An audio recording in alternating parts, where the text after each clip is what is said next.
After a 4-month hiatus that seemed impossibly longer than it actually was, Steven Universe is finally back for its 3rd season. Hopefully the next Steven Bomb will take less time, because that was a rough 4 months. If you've been around since the beginning of the series, it's amazing to see how far the show has come. It started off as a deceptively cute episodic adventure, but it didn't take long at all for this series to plant roots that run deep. Since its first episode, Steven Universe has become a hotbed for discussion, and one of the biggest talking points in this series is, and always has been, Rose Quartz. It might sound weird, but Rose was very clearly a master of military tactics. The leader of the Crystal Gem Rebellion against Homeworld, Rose was an incredibly capable leader and master tactician against the Homeworld armies, driving them away from Earth some 5,000 or 6,000 years ago. However, if Rose is indeed the leader the characters describe her to be, there's one big question mark still at play. Steven. Where exactly does Steven fit into Rose's master plan? Is it possible he was created by her as a strategic move?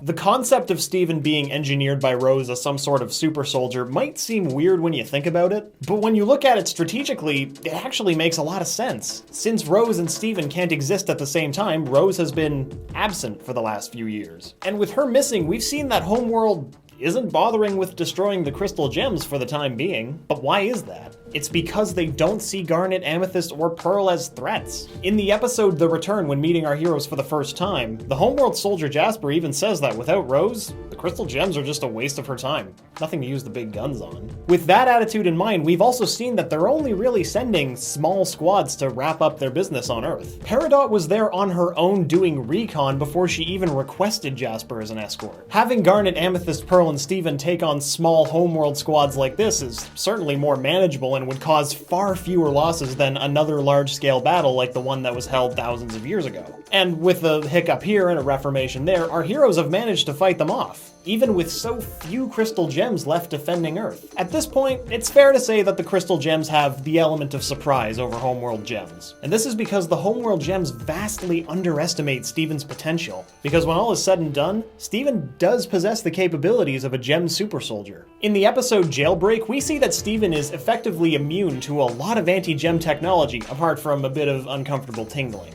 And this is possible because Steven has the advantage of being half human. If you're a Homeworld gem, how do you prepare for something like that?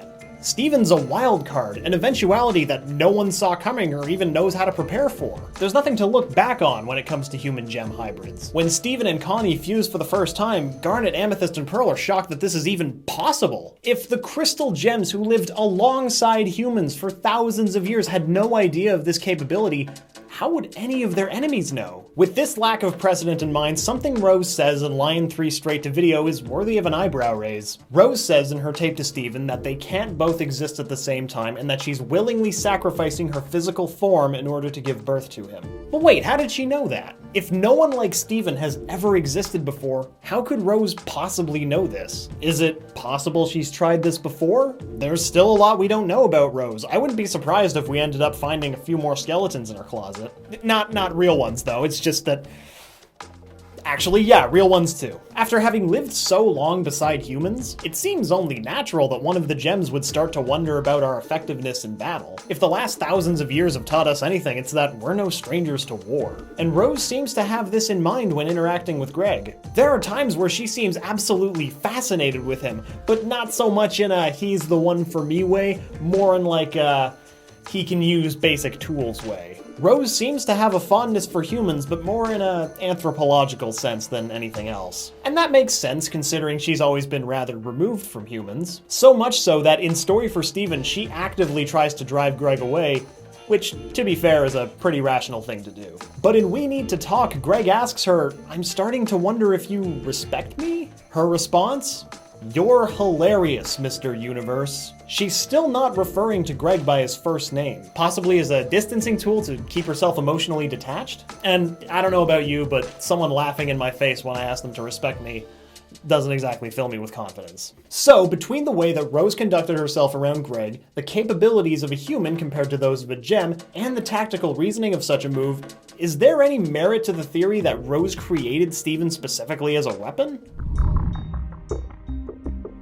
Let's start with the relationship between Greg and Rose. If Steven was the result of Rose needing some sort of gem super soldier, why didn't she do this ages ago? Why did she wait for Greg specifically? Don't get me wrong, Greg's a great guy, but why wait until then as opposed to, say, 2,000 or 3,000 years ago? It's true that to gems time passes quickly on Earth, but it's still worth questioning. As far as their actual relationship goes, thinking that Rose was manipulating Greg all along to create a gem-human soldier is harder to justify when you look at the rest of what we've seen of their relationship. Right after Rose does the whole "you're hilarious" bit mentioned earlier, Greg does get her to talk to him seriously. While Rose may have tried to stay a professional distance away from humans for a time, it may be possible that Greg was one of, if not the first person to enchant her as he did. Earlier in We Need to Talk, she sings, "I hadn't planned on finding you quite this entertaining." This could mean a lot of things, but the way I personally read it is that she could have taken in Greg as a sort of case study on gem-human relations, but then the feelings got real. As evidenced by the end of that episode, which is both inspiring and heartbreaking to watch. For further proof of this, compare how she acts in Story for Steven or We Need to Talk to episodes like Lion 3 Straight to Video. She seems much more comfortable and loving around Greg as opposed to just amused by him like a cat with a ball of string or something. As for the combat abilities of someone like Steven, the ability to fuse with other humans doesn't seem like a fantastic advantage. Sure, he happened to befriend Connie, who is a skilled swordswoman, making a good match for Steven and his shield. But if he were to fuse with someone other than Connie, what would that provide? It's not like if Steven fused with Jamie, they could write awesome love letters at the invading forces. Actually, that might be worth a try. And again, assuming that there's never been a human-gem hybrid before, how could Rose know about the ramifications of one?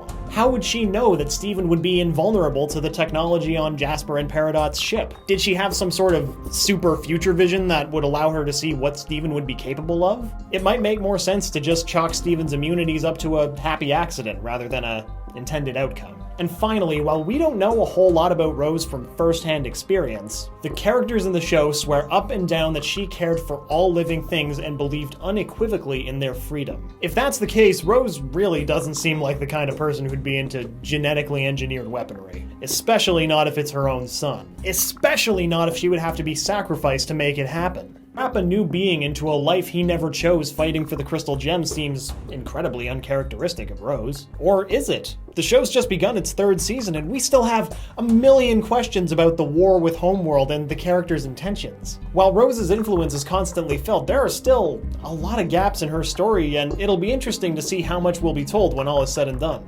Overall, on the plausibility meter, I'm going to give the conspiracy of Steven Universe being a tactical decision by Rose Quartz 2 crying breakfast friends out of 5.